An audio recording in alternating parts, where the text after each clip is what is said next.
My name is Emma White, and I'm 32 years old. I caught him lying about a boys' trip. He didn't even apologize. He just sighed and told me his 20s were for fun. His 30s were for settling down with a woman like me. I've always believed a person's character isn't revealed in dramatic explosions. It shows up in the small choices, the quiet ones, the ones no one thinks are being watched. For 3 years, I thought Daniel Miller was a man who made good choices. We were building a life together in a house that I owned.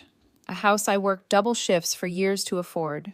I handled the mortgage, the utilities, the insurance, the groceries, the endless invisible details that make adulthood function. I didn't resent it. I believed in partnership. I thought I was the stable ground beneath us. Daniel liked to say he was living in the moment. What that meant in practice was that he avoided responsibility like it was contagious. He worked part-time as a bartender at an upscale lounge downtown. He called it networking. Said the nightlife scene helped him build connections.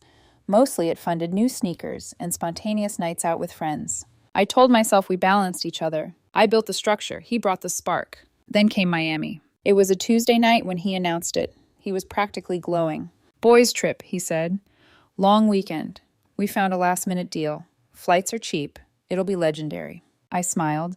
Miami isn't cheap, Daniel, even with discounted flights. He waved me off. Relax. My parents are helping. They said I deserve a little fun. That was odd. His parents were kind, traditional people, practical. They weren't in the habit of funding party weekends. But I let it go. That was my mistake. He left Thursday morning. The house felt still, peaceful. On Saturday afternoon, I was cleaning our bedroom when I noticed his tablet on the nightstand. When I picked it up, the screen lit. Photo gallery. Synced in real time. Curiosity isn't loud, it's quiet. It whispers. I opened the album. At first, it was exactly what I expected. Daniel and his friends on the beach. Drinks, sunsets. Then his friends disappeared. The next photo was Daniel at a candlelit dinner table across from a woman I had never seen before. She was stunning. Long, dark hair, a confident smile. Next photo, the two of them on a yacht. His hand low on her waist. Next, them laughing, her head tipped back against his shoulder. My stomach didn't drop. It went cold. I kept scrolling. The last photo was a selfie taken in a hotel room. Daniel in the foreground, smirking at the camera. Behind him, reflected clearly in the mirror, the same woman, wrapped in a hotel robe, sitting on the bed. There was no ambiguity, no misunderstanding. The boys' trip was a lie. The parental funding was a lie. I felt something strange settle inside me. Not rage, not hysteria. Certainty. I took out my phone and photographed every image. Methodical, precise. Then I placed his tablet exactly where I found it. When he came home Sunday night, he was sun-kissed and glowing. He kissed my cheek casually. I'm exhausted. Best trip ever. You would have hated it. I waited. I let him unpack. I let him describe clubs that probably never existed. When he finished, I leaned against the doorway. So, I said evenly, who is she? His smile faltered. Who's who? The woman on the yacht. The woman in the hotel mirror. The color drained from his face. For a moment, I thought I might see shame. Instead, he sighed. A long, irritated sigh. Emma, he said, rubbing his temples.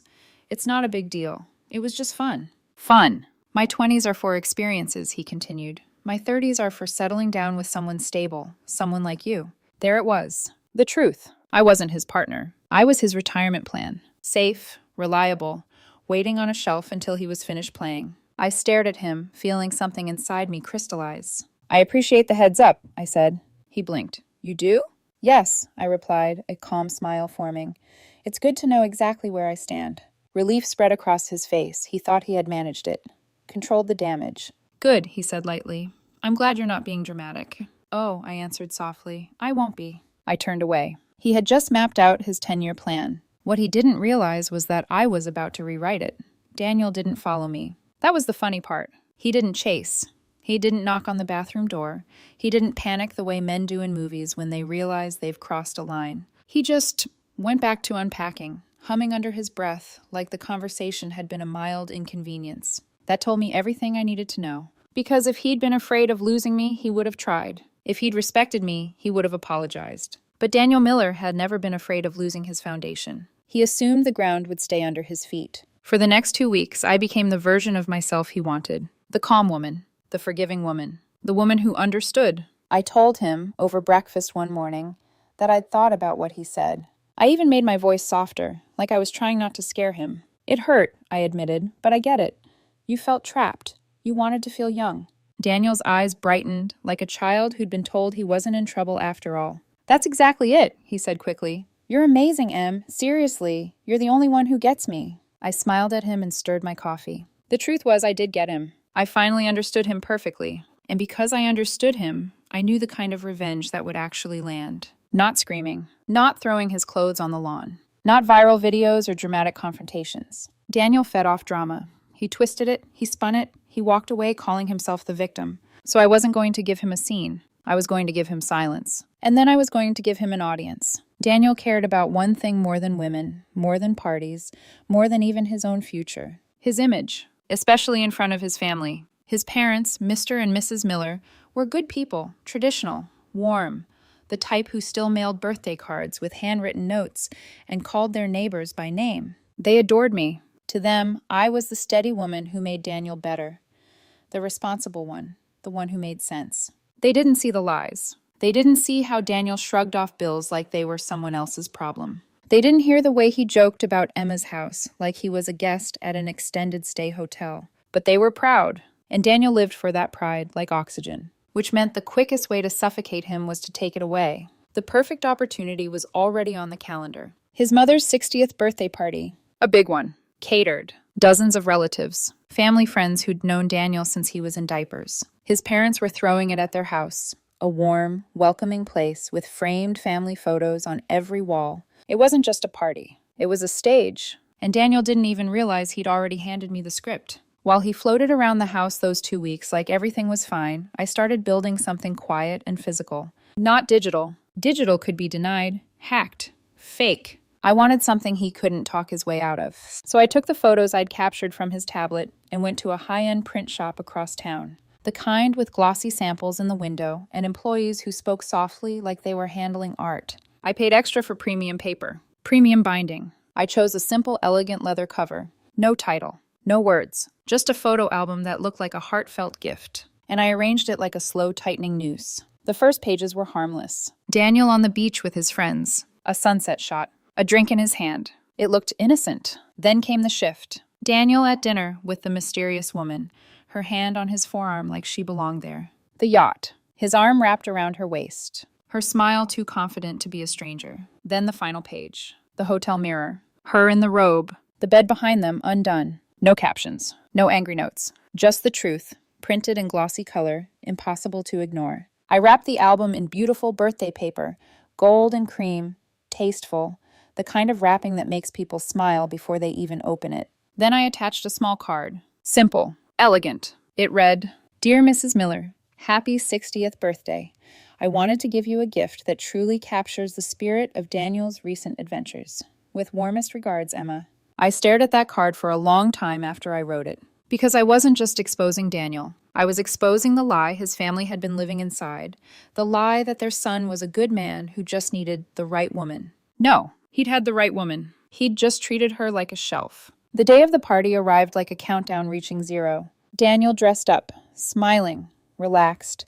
He even kissed my forehead in the car like we were a perfect couple again. "Thanks for coming," he said, squeezing my hand. "Mom's gonna be so happy." I looked out the window and kept my voice light. "Of course," I said. "It's a big day." At his parents' house, the air smelled like catered food and vanilla cake. Laughter bounced off the walls. People hugged. Compliments flew around like confetti. "Emma," his aunt said, grabbing my hands. "You look gorgeous." "You're glowing," someone else chimed in. Daniel stood beside me, soaking in it. Proud.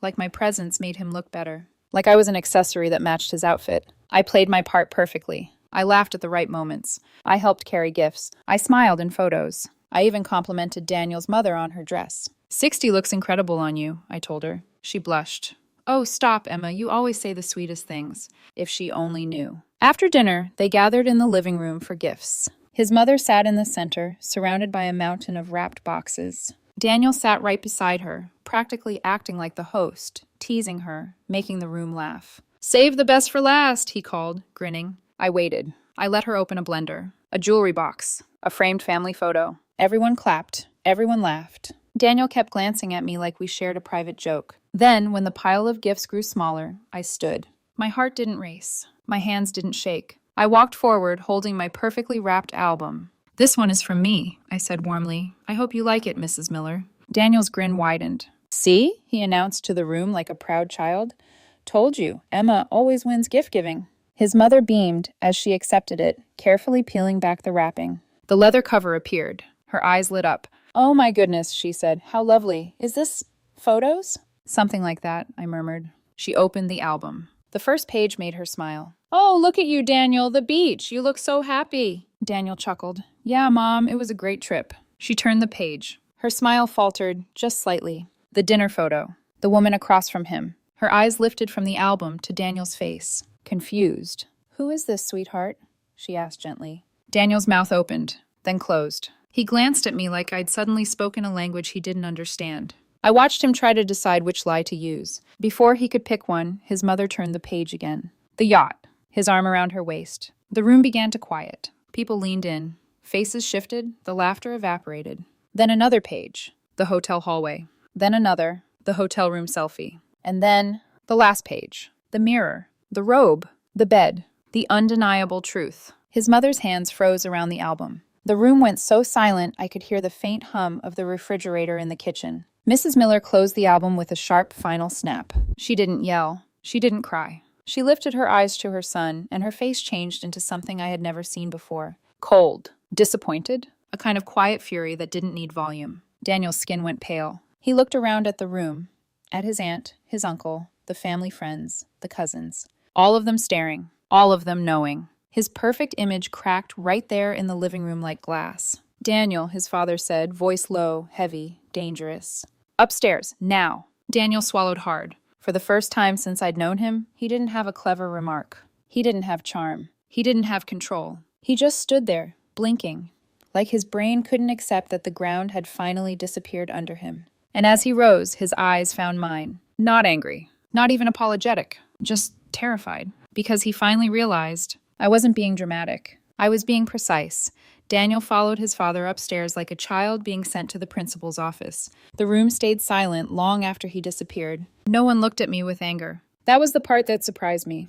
They looked at me with understanding, with pity. Mrs. Miller still held the album in her lap, her fingers resting on the leather cover like it had weight, like it was heavier than paper. She looked at me slowly. Emma, she said quietly, did you know? There it was, the moment. I didn't cry. I didn't dramatize it. I found out after he came back, I said softly. I didn't want you to spend tonight believing something that wasn't true. I didn't need to add anything else. The truth did all the work. Her eyes filled, not with embarrassment for herself, with embarrassment for her son. Upstairs, a door slammed. Voices rose. Daniel's father did not yell often, but when he did, it carried through walls. The guests shifted awkwardly. Some murmured apologies to Mrs. Miller. Some avoided eye contact entirely. The party didn't officially end. It just dissolved. I picked up my purse. I think I should go, I said gently. Mrs. Miller stood and took my hands before I could leave. You didn't deserve that, she whispered. And that was the only validation I needed. I walked out of that house into the cool night air feeling lighter than I had in months. Not triumphant. Not cruel. Just finished. Phase 1 was complete. I blocked Daniel before I even got home. His number, his social media, his friends. I didn't want to hear the spin. I didn't want to hear the excuses. I had already seen enough. News reached me the way it always does. Indirectly. A mutual acquaintance mentioned that the scene upstairs had been catastrophic. Daniel tried to deny it at first. Said the photos were taken out of context. Claimed it was harmless flirting. His father reportedly asked him one question. Was she in that hotel room with you? Silence had answered. The real explosion came when his mother discovered the trip had been partially funded with money his parents had given him for professional development. The betrayal wasn't just romantic. It was financial. It was familial. It was humiliating. Within a week, Daniel's parents laid down terms. He was to move out of my house immediately. They would help him find a small apartment, nothing luxurious. No more spontaneous trips. No more safety net. If he wanted to live in the moment, he could finance it himself. The boy who had treated my home like a waiting room suddenly had nowhere stable to sit. His father supervised the move. I wasn't there. I left the key with the landlord and spent the day at work. When I returned that evening, the house felt different. Quieter. Mine. His shoes were gone from the hallway. His cologne no longer lingered in the bathroom. I walked from room to room slowly, touching the walls like I was reacquainting myself with something sacred. For the first time in years, I wasn't sharing my stability with someone who saw it as guaranteed. I slept deeply that night. Not because I wasn't hurt, but because I was done. The next 2 years weren't dramatic. They were steady. I focused on work, took on bigger projects, traveled when I wanted to. I reconnected with friends I'd unintentionally drifted from. I dated occasionally, but cautiously. I wasn't interested in potential. I was interested in consistency. Then I met Adrian Cole, not at a party, not through a friend, at a community planning meeting. He was an urban designer, quiet, thoughtful, the type who listened before speaking. He didn't try to impress me. He asked questions, real ones. On our third date, he insisted on cooking dinner at his place, not to show off, just because he liked cooking. When he handed me a glass of wine, he said, "I'm not looking to waste time. If I'm with someone, it's because I see a future." It wasn't flashy. It wasn't dramatic. It was steady. And after Daniel, steady felt revolutionary. There were no games with Adrian, no vague philosophies about living in the moment. We built things. We planned trips we could afford. We talked about goals, timelines, values. 1 year later, he proposed quietly at home. No flash mob, no audience, just sincerity. 6 months after that, we were married. I didn't post about it obsessively. I didn't need an audience. Our life together felt solid in a way I hadn't known before. We bought a new house, together. Not mine, not his, ours. We adopted a golden retriever who chewed through exactly 3 pairs of Adrian's shoes in the first month. Our life was peaceful. And for a long time, Daniel became nothing more than a lesson I once survived. Until one afternoon, almost 5 years after that birthday party, my phone buzzed with a name I hadn't seen in years. Daniel Miller.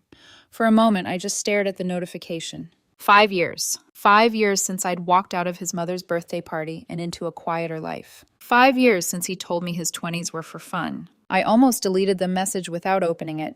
Almost. But curiosity has always been honest with me. So I opened it. It was long. Too long. Daniel had never been a long message person unless he needed something. He started with an apology. Said he'd done a lot of growing, a lot of therapy, a lot of self-reflection. He admitted he'd been immature, selfish, blind to what he had. He said losing me had been the wake-up call he needed. Then came the part I'd been waiting for. "I'm turning 30 in a few months," he wrote, "and I've realized I'm finally ready to settle down. I've had my fun. I want something real now. Someone stable, someone like you." I leaned back in my chair. There it was, the 10-year plan, right on schedule. He had treated me like a retirement account, something to cash in when the market of excitement stopped yielding returns. And now, at 29, going on 30, he was circling back. He even wrote, "I know I messed up, but maybe we could grab coffee, just talk.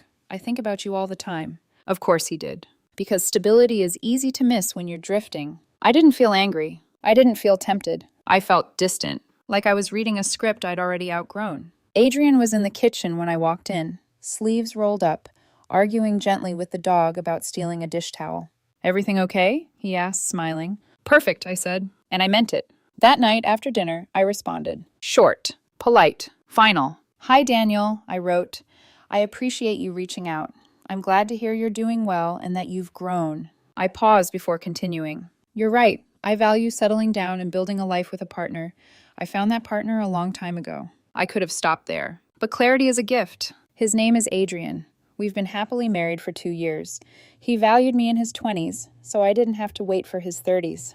Then I added, "I wish you the best in finding what you're looking for." I didn't insult him. I didn't gloat. I didn't need to. Instead, I attached one photo. It was from our wedding day. Not the posed one for social media, the candid one. Adrian and I standing under soft lights, forehead to forehead, laughing at something only we understood. There was no performance in that picture, no strategy, just certainty. I hit send. Then I blocked him. Not dramatically, just completely. I never found out how he reacted. I don't know if he stared at that photo the way I once stared at his. I don't know if he felt regret. And I truly don't care, because my revenge was never about one explosive moment. It wasn't even about the birthday party. It was about believing him the first time he told me who he was. He said he wasn't ready. I believed him. He said his 20s were for fun. I let him have them. But I refused to waste mine waiting to become someone's safe backup plan. Daniel thought I was stable ground that would never shift. He thought I'd be there when he was done chasing whatever shimmered. He underestimated one thing.